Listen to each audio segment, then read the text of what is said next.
With more on the view from Israel and Iran is CBS News foreign correspondent Imtiaz Tyab. Imtiaz? Margaret, while it's no secret, Israel and Iran have long been engaged in what's often described as a shadow war. The events of the past few weeks have pushed this decades-long and deeply bitter rivalry out into the open like never before.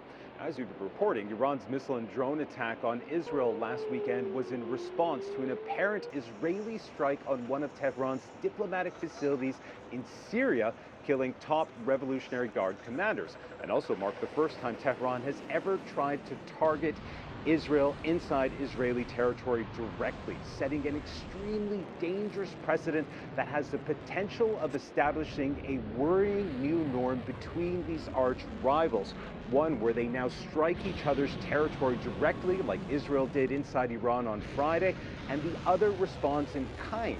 In saying that, given Israel's limited response and Tehran's muted reaction, it's clear the Biden administration and other world powers' attempts to de-escalate between the two nations has worked, at least for now.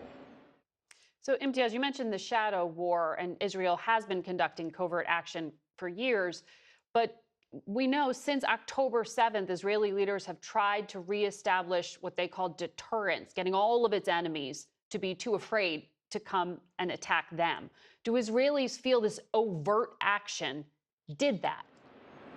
Yeah, it's a good question and a very complicated picture. While most Israelis remain intensely enraged at Hamas, Iran is not far from their minds. And while Israel's extreme far-right Minister for National Security, Itamar Ben-Gvir, called Israel's retaliatory strike on Friday in a tweet as, and I'm quoting here, feeble, and other members of Netanyahu's far-right coalition urging him to, and again, I'm quoting here, go berserk on Tehran, the Israeli public appeared to be far more measured and pragmatic. In fact, a recent poll from the Hebrew University found 74% of Israelis opposed a major retaliatory strike onto Iran following its drone and missile attack if it would harm Israel's security alliance with other allies, including the U.S.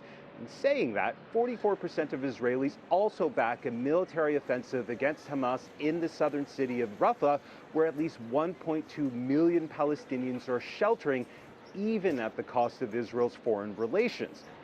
Margaret. Imtiaz Tyab, thank you.